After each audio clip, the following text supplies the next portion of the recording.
tarde, pessoal do quinto ano. Vamos começar mais uma aula de ciências. Espero que vocês estejam todos bem, com muita saúde, tá certo? Para começar a nossa aula, nós vamos fazer a correção da atividade da aula anterior. Na aula anterior, ficaram duas atividades para vocês. A primeira que eu vou iniciar é na página 180. Página 181, tá bom? Então, vamos lá. Primeira questão. A que espécie os seres humanos pertencem? Pertencem à espécie Homo sapiens. Segunda, que relações os seres humanos estabelecem com o ambiente em que vivem? Estabelecem relações com outros elementos vivos, possuem a capacidade de se nutrir e reproduzir, além de construir sua moradia. Terceira, a que estudo da evolução humana se refere? Refere-se aos caracteres cuja evolução foi causadora da hominização, ou seja, tenta definir as características que distinguem o ser humano dos primatas restantes. Quarta, marque as afirmativas corretas. O corpo humano funciona como uma grande máquina? Sim, marca um X. O ser humano é uma verdadeira composição orgânica? Sim, também marca X. Quando o homem se reproduz, ele não transfere nenhuma característica familiar? Não, ele transfere, não é isso? Cada ser humano é único? Também, verdadeiro, marca X. Pelo exame de DNA é possível a identificação da paternidade? Sim, então marca X. Quinta questão, que materiais podem ser utilizados para realizar um exame de DNA? Podem ser utilizados o sangue e, além do sangue, fio de cabelo, pedaços de unha ou pele. Agora nós vamos para a próxima atividade, que se inicia na página 186. A primeira questão, complete o mapa conceitual. Nós temos o corpo humano, ele vai ser formado por células, quando realizam a mesma função, formam os tecidos.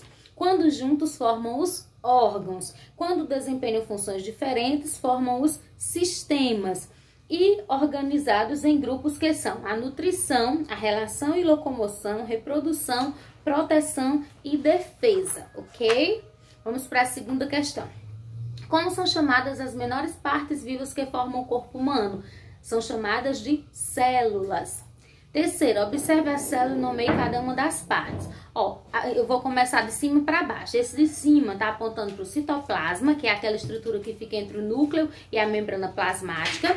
A segunda tá apontando para essa do meio, que é o núcleo. E essa última tá apontando para a parte de fora, que é a membrana plasmática.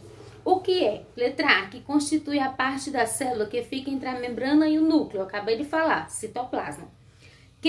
Letra B, que por ela entram substâncias como água, oxigênio, alimentos e etc.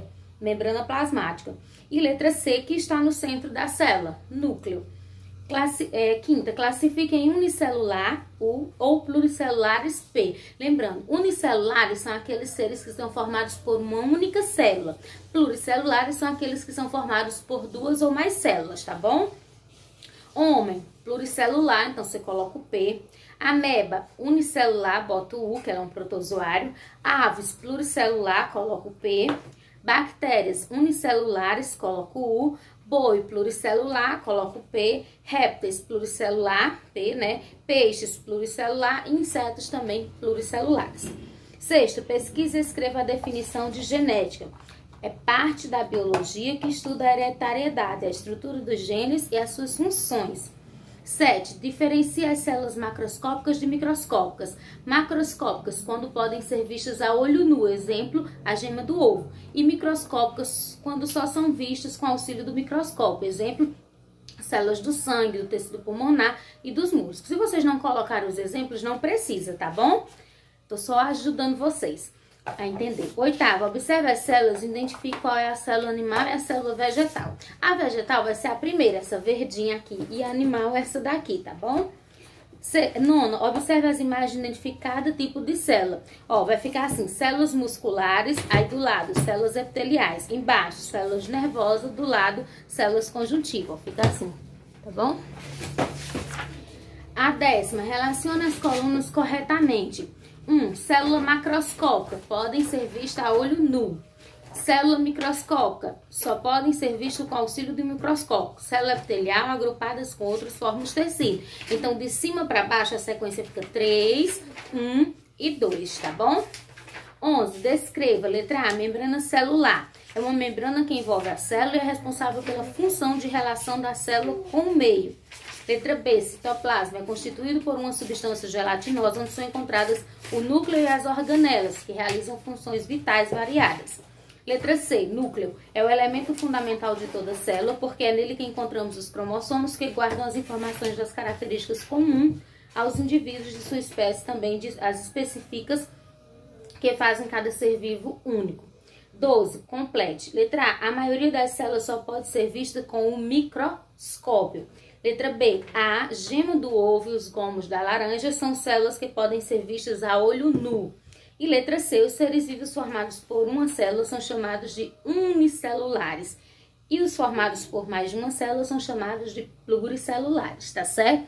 Então, pessoal, a gente encerra a nossa correção aqui e vamos começar agora o nosso próximo assunto, né? Nós vamos falar sobre tecidos, mas não é tecido de fazer roupa, né? Aqueles tecidos que a gente compra, que as mães compram para as meninas fazerem uns vestidos bem bonitos, ou os meninos fazem umas roupas bem bonitas. Nós vamos falar de tecidos humanos. A gente já viu na outra aula que o corpo humano se organiza assim. Células, essas células que desempenham a mesma função se juntam e formam os tecidos, estes se agrupam e formam os órgãos, estes se agrupam e formam os sistemas, e os sistemas juntos formam o ser humano. Hoje nós vamos falar, na outra aula nós falamos de célula, então essas células, quando elas se unem, aí elas passam a desempenhar a mesma função e aí a gente tem a formação dos tecidos, tá certo? Então o que são tecidos? Conjunto de células com as mesmas, que desempenham a mesma função, tá certo? O nosso corpo, ele tem 4 tipos de tecidos que nós vamos falar. É o tecido epitelial, o tecido conjuntivo, o tecido muscular e o tecido nervoso. A gente vai falar de cada um. Ó, pessoal, o tecido epitelial, ele é o tecido que forma a pele, certo? Ele tem como função revestimento dos órgãos internos e externos, proteção e regulação da temperatura, tá certo? Então, esse tecido epitelial é o tecido que forma a pele. Ele é formado por 2 camadas. A camada mais externa é chamada de epiderme, que é essa que eu toco, e a mais interna é a derme, que não é uma camada de tecido epitelial. Na verdade, a derme é uma camada de tecido conjuntivo propriamente dito, tá certo? Então, a derme é essa parte que eu posso tocar. Então, toda essa parte do seu corpo que você consegue tocar, a pele, do rosto, das mãos, dos braços, é a epiderme, que é a camada que forma o tecido epitelial, tá certo?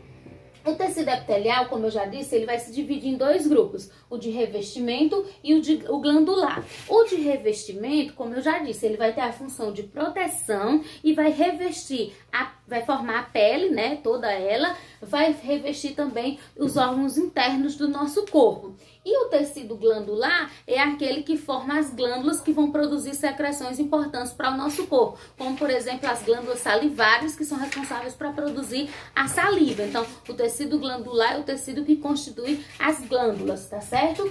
O tecido conjuntivo, as células do tecido epitelial, elas são células que a gente diz que elas são justapostas. O que é que significa isso? Porque são células que uma fica sobre a outra. Já o tecido conjuntivo, ele é um tecido que tem como a função unir outros tecidos. Então, ele é um tecido que fica geralmente entre outras células, é um tecido intersticial, tá certo? E ele tem como função unir unir os órgãos. E o tecido conjuntivo, nós vamos ter 4, o livro de vocês traz 4 tipos: ósseo, adiposo, sanguíneo e cartilaginoso. Mas tem também o tecido conjuntivo propriamente dito, que eu acabei de falar sobre ele. Por exemplo, eu disse que essa parte de cima da pele é a epiderme. E aí embaixo nós temos a derme. Essa derme é formada por tecido conjuntivo propriamente dito, que o livro de vocês não traz, mas vocês precisam saber que ele existe, tá certo? O tecido ósseo, pessoal, ele é responsável para formar os ossos, né? Isso, e que é responsável para formar o esqueleto, que é responsável pela nossa locomoção. E funciona também como uma forma de acumular sais de cálcio no nosso corpo, tá certo? O tecido adiposo, ele tem como função armazenar gordura. Então, ele está presente nas nossas células que tem gordura. Por exemplo, na barriguinha, aquela gordurinha localizada, no bumbum. Nesses locais tem células adiposas. E essa gordura, ela é importante para quê? Primeiro, ela serve como uma reserva para períodos que você fique muito tempo sem se alimentar e também como isolante térmico, evitando que você perca muito calor para o meio ambiente Então, ele tem essa função de também com a proteção contra pancadas, choques mecânicos, tá certo? O tecido sanguíneo, ele vai ser responsável para formar o sangue e através do sangue levar nutrientes para as células, recolher as substâncias tóxicas que as células não precisam mais, tá certo? E também fazer a defesa através do sistema imunitário, que a gente vai falar depois. E o tecido cartilaginoso, ele tem a função, ele é formado pelas cartilagens e ele tem a função de dar flexibilidade à célula. Flexibilidade à célula não, ele ajuda o corpo a ter flexibilidade em locais onde são necessários. Então ele forma as cartilagens e nós encontramos ele na ponta do nariz, nas orelhas e nas articulações, nos encontros dos ossos, tá certo? O tecido muscular, ele é responsável para formar os músculos e os músculos, juntamente com o sistema esquelético, são responsáveis pela nossa locomoção, por poder andar, porque se fosse só osso não andava e só músculo também não andava. O tecido muscular, ele realiza 2 movimentos. A gente diz que é a contração voluntária e a contração involuntária. Voluntária é aquela que depende da minha vontade, tipo levantar os meus braços, baixar meus braços. Involuntária é aquela que não depende da minha vontade, como por exemplo o meu coração que tá batendo e vai bater sempre, né? Independente da gente querer ou não. Óbvio que a gente quer que sempre ele bata, né? Cada vez mais. Então nós temos 3 tipos de tecidos muscular. O muscular liso ou não estriado, que é responsável para revestir os órgãos internos, como por exemplo o tecido que reveste o estômago. O muscular estriado cardíaco, que como o próprio nome diz, ele reveste o coração e a contração dele é involuntária, ou seja, não depende da nossa vontade. No estriado liso, a contração também é involuntária, não depende da nossa vontade. E o muscular estriado esquelético, ele forma os músculos que ficam ligados aos ossos. E essa contração é voluntária, ou seja, depende da nossa vontade. O tecido nervoso, ele é formado por células que recebem o nome de neurônios e essas células são importantes porque elas formam os órgãos que formam o sistema nervoso e o sistema nervoso, ele é responsável por coordenar todos os movimentos do nosso corpo, tá certo? Então, o sistema nervoso, vai coordenar todas as funções do nosso corpo. As células formam os tecidos, elas são divididas em grupos.